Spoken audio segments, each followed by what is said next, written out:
안녕하세요. 강남 허준 박용환 원장입니다. 오늘은 이 소주를 마실 때 우리가 조금 더 편안하고 숙취가 없게 할 수 있는 방법에 대해서 알아보려고 합니다. 아마 많은 분들이 술을 마시고 난 다음에 숙취 때문에 고생들을 좀 많이 하실 건데요. 전 세계 많은 나라들의 모든 술들이 각각 나름의 풍미와 풍치와 향들이 있어서 그 독특한 맛을 내는데요. 한국에서는 밀주법 때문에 한때 이런 술들이 모두 다 사라지는 바람에 이런 소주가 많이 남았고, 다행히 요즘은 술을 연구하시는 분들이 좋은 술들을 많이 개발을 하셔서 발굴은 해냈지만 그래도 여전히 순수한 알코올이 있는 이 소주를 많이들 드시는 것 같습니다. 근데 이 소주를 드실 때 목 넘김도 조금 불편하고, 두 번째로 그 다음날 숙취도 조금 심하기 때문에 어떻게 하면 이런 것들을 해결할 수 있을까 하는 노력에서 몇 가지 우리가 친숙한 것들을 활용을 하게 되면 훨씬 더 목 넘김도 부드럽고 또 다음날 숙취도 훨씬 편안하게 되는 방법이 있기 때문에 알려드리려고 하는데요. 한 가지 주의할 것은 그렇기 때문에 더 많이 드시게 되면 곤란할 수 있다는 겁니다. 소주와 함께해서 기왕이면 조금 더 건강하게 마실 수 있는 비법 재료는 바로 이것입니다. 우리가 흔히 볼 수 있는 오이와 레몬인데요. 예전에 어떤 한정식집에 가니까 소주를 시켰는데 주전자에다가 주더라고요. 그런데 소주를 한 잔 따라서 마셨는데 그곳에서 소주와는 다른 향이 나는 겁니다. 무엇인지 하고 주전자를 열어봤더니 바로 이 오이가 들어있더라고요. 오이를 이렇게 통째로 들어가는 게 아니라 물론 잘게 썰었죠. 이 오이 속에는 수분 함량도 굉장히 많습니다. 오이는 무려 95% 이상이 수분이라고 할 정도로 수분 함량이 어마어마하게 많고요. 또 이 속에는 비타민C 그리고 무엇보다 칼륨이 많기 때문에 숙취로 인한 불편함을 비타민들이 잡고요. 그 다음에 칼륨들이 우리 몸에서 노폐물을 해독하거나 속에 있는 나쁜 나트륨이나 이런 것들을 방출해 나가는 이뇨작용이 있습니다.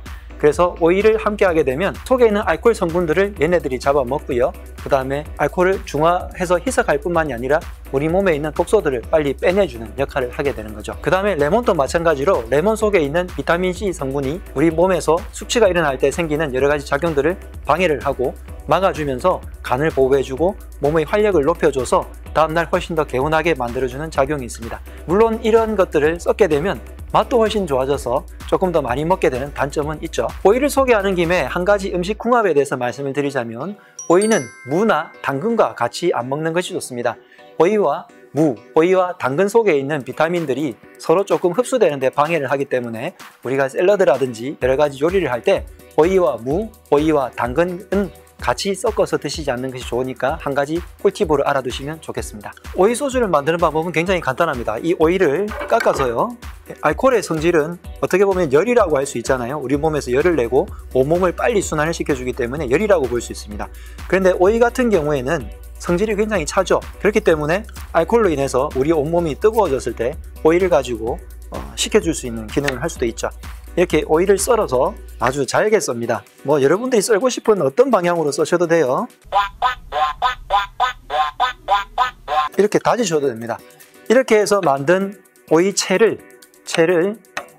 주전자나 어떤 볼에 넣은 다음에 소주를 그대로 콸콸콸 부어서 만드시면 그것이 바로 오이 소주가 되고, 한 30분 있다가 시원하게 해서 드시면 굉장히 풍미가 좋은 소주로 만들어 드실 수 있을 겁니다. 다음 레몬은 더 쉽습니다. 이렇게 반으로 갈라서요.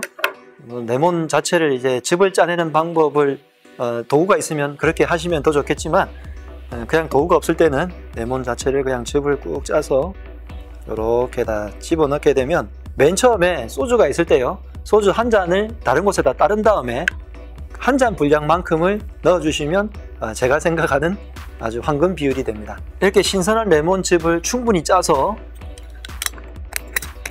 뚜껑을 닫은 다음에 흔들어서요.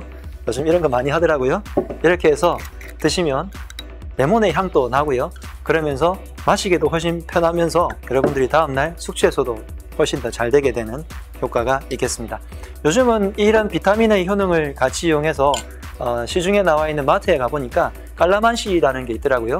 음료로 해서도 먹겠지만 이 깔라만시가 이런 레몬과 같은 계열의 과일이죠. 이런 것들이 액체로 많이 나와 있으니까 그 즙들을 이렇게 타서 드셔도 여러분들이 조금 더 술을 드실 때 편안하고 안전하게 드실 수 있는 방법이 될 것 같습니다. 건강을 위한 방송, 또 한의사가 웬 술이냐라고 할 수도 있지만 사실 많은 분들이 술을 좋아하시고 저도 약주하는 것을 사람들과 분위기를 어울리게 하는 면에서 굉장히 좋아합니다. 기왕이면 조금 더 건강하고 그리고 다음날 무리가 없도록 적당하게 마시면서도 건강하게 마실 수 있는 방법이 좋겠죠. 저 같은 경우에는 이런 간단한 것들 뿐만이 아니라 한의원에는 숙취 해소를 하게 하는 약도 있고요. 그 다음에 간이라든지 위를 보호하는 수많은 처방들이 있으면서 한의사들이 처방뿐만이 아니라 여러분들이 생활에서 편안하게 드실 수 있는 다른 약초들도 있습니다. 다음에는 또 그것들을 준비해서 우리의 간도 보호하고 좀 더 기왕이면 분위기도 즐기면서 그 다음날 걱정하지 않고 즐길 수 있는 방법에 대해서 여러분들께 알려드리도록 하겠습니다. 건강하게 즐기면서 살면 좋겠습니다. 건강하세요.